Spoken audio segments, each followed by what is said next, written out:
Impact Magazine captures the integral moments that catapulted these phenomenal individuals to walk in their purpose. It's been a journey. I pretty much always been into the whole fashion and beauty and entertainment lifestyle. I come from a family of entertainers. So it's kind of in me to join the forces. I've always wanted to do my own thing. And I started a t-shirt line. I used to work for corporate America. And when I got laid off, I started a t-shirt line.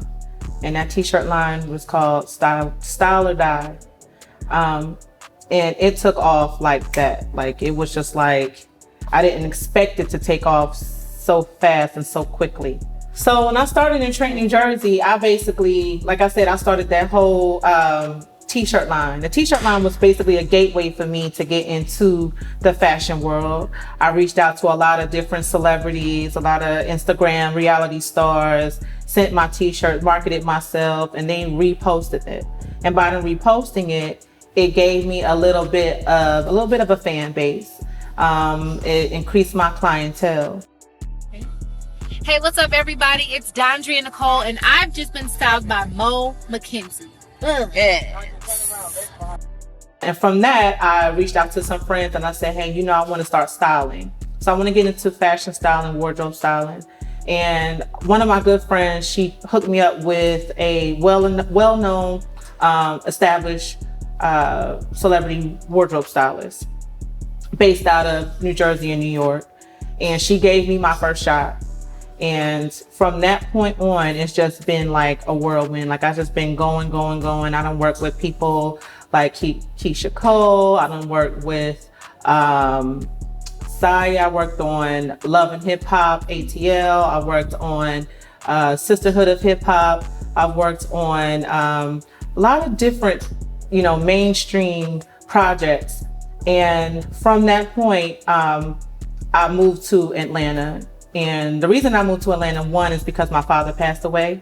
And when my father passed away, it kind of gave me ambition to want to have change. And I wanted to move away from what was old and try something new. So I moved to Atlanta, fresh face, met up with some of the people that I knew within the industry, tried to develop a relationship and get into it. Sometimes some people, Atlanta's kind of cliquey.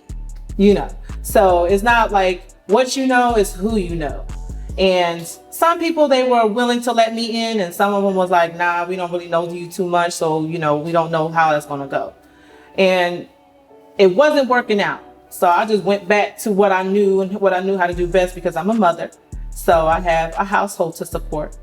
And with that, I just started working. I worked in the medical field. And after working in the medical field, when this whole pandemic happened, and I got back into my entrepreneurial bag. And then again, it took off like that. It was very hard to find masks. And as everyone knows, it was like when they said you had to wear a mask or trying to wear a medical mask, it was just kind of like, you were basically SOL. So I said, I'm just gonna make my own. And I've always knew how to sew. I've always, had that talent. I just never really took advantage of it. And when this happened, it just made me be more aware of what I can do. And it forced me to do what I needed to do. And I made my own masks. I started selling to some of the doctors, some of the nurses. Then I started posting them. And once I posted them on my Instagram page and on my Facebook page, then I got hit up like, hey, are you making masks? Are you doing this? And I said, well, how can we trick this out? We already got to wear the mask, so we might as well be fashionably safe and be fashionable while wearing the mask. And, so I said, well, let's just do the head wraps and the mask along with it. And that's pretty much why I started doing the head wraps and the mask, because I wanted to incorporate something that will be fashionable along with the whole mandating of wearing a mask. And along with that, I made clothes to match the mask. I made dresses. I have a go-getter attitude. So, and this has been doing very well for me. I have people reaching out to me left and right. I've been doing several different interviews. I have motivational people telling me that I need to keep going. And it's really helping me, find myself in exploring other talents that I have outside of styling. I'm tapping into my fashion designer bag, so to speak. Right now, I have a publicist. My publicist is doing amazing, getting me work.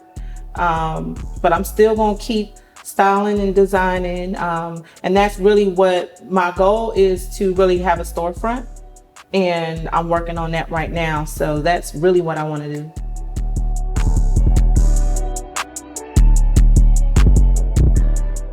Grammy Award winning music producer, recording artist, philanthropist, activist, and actor David Banner, who has appeared in films such as Lee Daniels' The Butler and in Tim Story's Ride Along, says he does not make a move without Regina Davenport.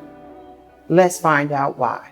I know what my company stands upon, and we have a creed that we go by.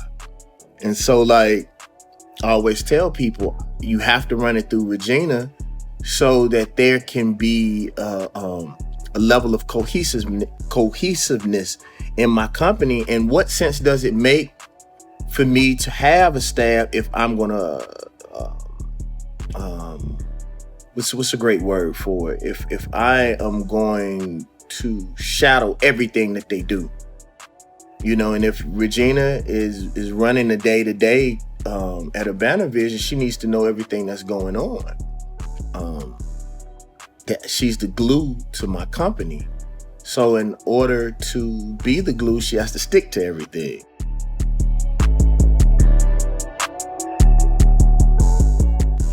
My name is Regina Davenport. I was born and raised in San Francisco, California.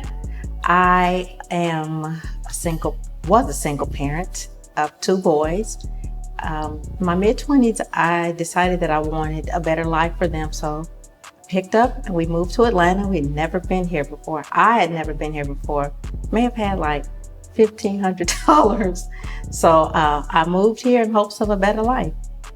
So I'd been here for about 6 months and my unemployment was running out.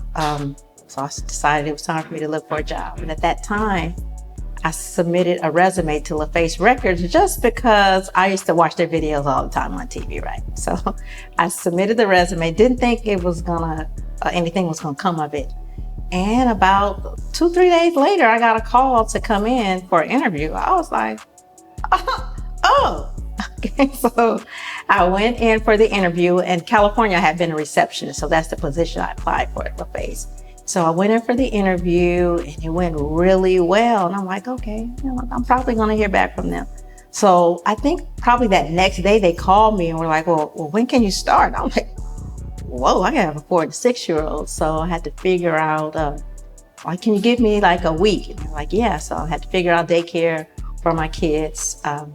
1 in daycare and 1 in school and after school care. So once I got that figured out, I showed up at LaFace and worked there for 7 years, 7 great years. And I must say that working there was a great boot camp and intro for what the music industry would become and how it would grow in it. How I met David Banner. After I left LaFace and went to work for Outkast had just got a production deal and they signed a new artist by the name of Slim Calhoun. And we were working on Slim's recording project. And Slim would come into my office, I was the A&R and administrator at that time. He would come in my office and be like, man, I want to work with David Banner. David Banner got them 5 beats. I'd be like, okay, he wants to work with David Banner. Okay, who is David Banner, right? So he came into my office a couple of times. Now I want to work with Banner. He got them 5 beats. So he reached out to Banner and I had a conversation with Banner, set up a recording session, and they went in and recorded with Slim. At that time, Banner was a little rough around the edges and people were like kind of afraid of him. I know you've heard the stories of him and him working out of and living in his van and being homeless. And that was about the time that I met him with Slim, but I didn't know that. So at that, once they recorded, they just continued to record. And David and I just became close and, started talking more. And our relationship just kind of blossomed from there. I worked with him with Outkast with Outkast for a few years, and then they signed another artist that you are probably familiar with named Killer Mike. And as Killer Mike began to record his second project, he too was like, man, I need a Banner beat. And I'm like, okay, I know who David Banner is now. And we had the relationship, so I was able to reach out and say, hey, Killer Mike wants, a beat from you. And he was like, whatever you want, I'll do whatever for you. And, he did that beat for Killer Mike, and we've been like solid ever since then. There are times in my life where some of my moments where I, as a parent, had to go through some things with my children. And you tend to think that people, because you work with them or because they're in your life, that they're going to be there for you. And there were a few people that were, but what I can say is that David Banner, at my lowest point in parenting, was there for me. And because of that, we will always be solid. Like, he's my friend, but he's my brother. So. Awesome. What were your main concerns like when it all first happened? That he was really young, if he was going to be okay, where were they going to send him, how my younger son was going to be affected. It was just so many things like to think about, especially when you think that it'll never happen to you. And then when it does, like just dealing with the ramifications of it. And as a parent, like when your child is doing time, you're doing time too. So you may be out and, living life, but I'm doing time too. And I know how you said how I laugh and smile and I'm bright, but there was a period of time when I just wasn't. Like, would go to work every day still, come home, cry the rest of the night. And my younger son, he had to see it all, you know what I'm saying? And he just at one point was like, Mom, like, you gotta stop. Like, you raised us both. Like, it's a choice.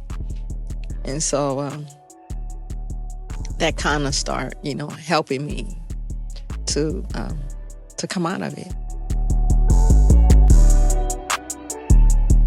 I mentioned that at the lowest point in my life as a parent, he was there for me.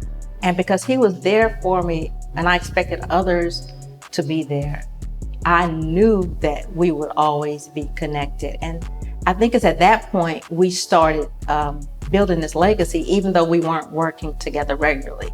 Like, we stayed in touch. And when he began to record his most current project, The God Box, he called me to be the production coordinator for that project. So we started working together consistently at that point. And I would say at this point, I don't know that there will be, I guess, some point where we will part working, because he wants to ride off until the sunset at some point in his career. But we will always be connected. Like, he is my brother. Whatever I can do for him and building his company and us building our legacies together, I'm there. He is a great dude. And a lot of people just don't know the magnitude and the size of his heart. He is an amazing person. And I know this interview is about me, but I need to toot his horn because he was there for me. He was there for me when I needed him the most. And it had absolutely nothing to do with work. So, go back.